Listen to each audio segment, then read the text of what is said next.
Hello friends, welcome to Sundarban education hub.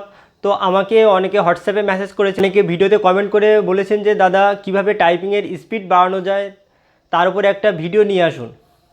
তো সবার আগে আমি বলবো, টাইপিংয়ের স্পিড বাড়াতে গেলে কিন্তু আপনাদের রেগুলার টাইপিংটা প্র্যাকটিস করতে হবে। টাইপিং প্র্যাকটিস না করলে কিন্তু আপনাদের কখনোই কিন্তু টাইপিংয়ের স্পিড বাড়বে না। তো আমি খুব শীঘ্রই টাইপিংয়ের স্পিড কিভাবে বাড়ানো যায় তার উপরে একটা ভিডিও নিয়ে আসব। আর অনেকেই আছেন যারা কিন্তু ভাবছেন যে পরবর্তী লিস্টে আমি শর্ট লিস্ট হব কি না, এই ভেবে কিন্তু টাইপিং প্র্যাকটিস করছেন না। তো তাদেরকে আমি বলবো, আপনারা সবাই টাইপিং প্র্যাকটিস করুন। তো শর্ট লিস্ট হবেন কি হবেন না সেটা পরের ব্যাপার। যদি একবার শর্ট লিস্ট এসে যায় তারপরে কিন্তু ডিভির পরে আপনারা হাতে খুব একটা টাইম পাবেন না টাইপিং প্র্যাকটিসের জন্য। তো এখন থেকে কিন্তু আপনারা টাইপিং প্র্যাকটিস শুরু করে দিন। আর খুব শীঘ্রই আগামী কাল পরশুর ভিতরে আমি একটা ভিডিও নিয়ে আসবো। তো সেখানে আমি ডিটেলস অ্যানালাইসিস করে দেবো যে কিভাবে আপনারা টাইপিংয়ের স্পিড বাড়াতে পারবেন, আপনাদের রেগুলার কতটা প্র্যাকটিস করতে হবে। তো সেই সমস্ত সব বিষয়ের উপরে কিন্তু আমি একটা ভিডিও বানিয়ে দেবো।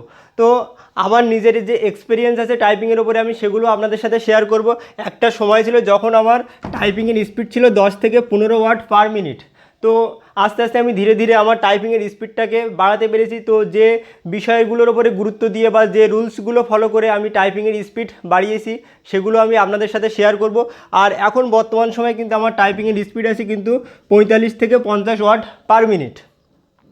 তো ফ্রেন্ডস, খুব শীঘ্রই আপনাদের ভিডিও আমি দিয়ে দেবো টাইপিংয়ের ওপরে। তো আপনারা সবাই চ্যানেলটা সাবস্ক্রাইব করে আমার সাথে থাকবেন। আর একটা কথা, অনেকেই বলছেন যে দাদা আপনি কিছুই জানেন না, আপনি আমাদের মিসগাইড করছেন বা আপনি ভুল ইনফরমেশান দিচ্ছেন। তো তাদেরকে আমি প্রথমে বলবো যে আমি কিন্তু বিহার থেকে ওয়েস্ট বেঙ্গলে শালের চাদর বিক্রি করতে আসিনি, যে শালের জায়গায় অন্য চাদর বিক্রি করে দিয়ে বেশি টাকা নিয়ে বিহারে পালিয়ে যাব। তো এটা কিন্তু আমার ইউটিউব চ্যানেল। যদি আমি আপনাদের ভুল ইনফরমেশান দিয়ে থাকি তাহলে কিন্তু আমার সাবস্ক্রাইবার কমে যাবে, আমার ভিউয়ার্স কমে যাবে। তো সেহেতু বলবো, আমি আপনাদের কিন্তু কোনো ভুল ইনফরমেশান দিচ্ছি না।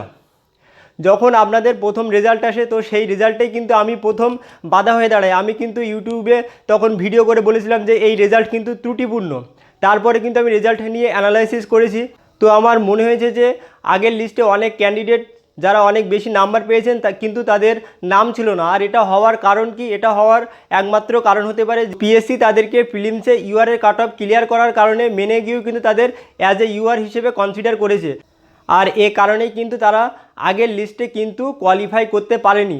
আর একটা কথা মনে রাখবেন, যারা বলছেন যে রেজাল্টে ত্রুটি না থাকলে পিএসসি রেজাল্ট উইথড্র করতো না, কিন্তু তার সাথে সাথে কিন্তু পিএসসি এটাও বলেছিল যে রেজাল্টের চেঞ্জ হওয়ার সম্ভাবনা কম, মানে যারা আগের লিস্টে যাদের নাম ছিল তাদের নাম বাদ পড়ার সম্ভাবনা কিন্তু কম। এটাও কিন্তু আপনারা খবরের কাগজে দেখে থাকবেন, এটা কিন্তু খবরের কাগজে পাবলিশ করেছিল।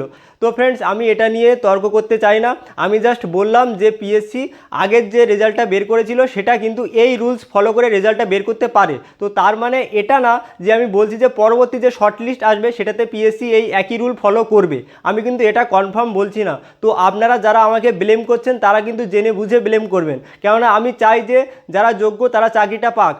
আর পিএসসি প্রথম যে রেজাল্টটা পাবলিশ করেছিল তো সেই রেজাল্ট নিয়ে কিন্তু আমি অনেক ভিডিও করেছিলাম। যারা পাস করতে পারেননি বা যাদের আগের লিস্টে নাম ছিল না তাদের নিয়ে কিন্তু আমি অনেক ভিডিও করেছিলাম, তাদেরকে অনেক সাপোর্ট করেছিলাম।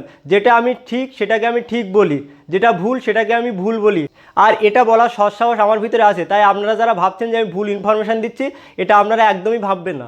আমি কাউকে সাপোর্ট করছি না, আমি চাই যে মেরিটের জয় হোক। তো আজকের ভিডিওটা এই পর্যন্তই। Thank you, bye by.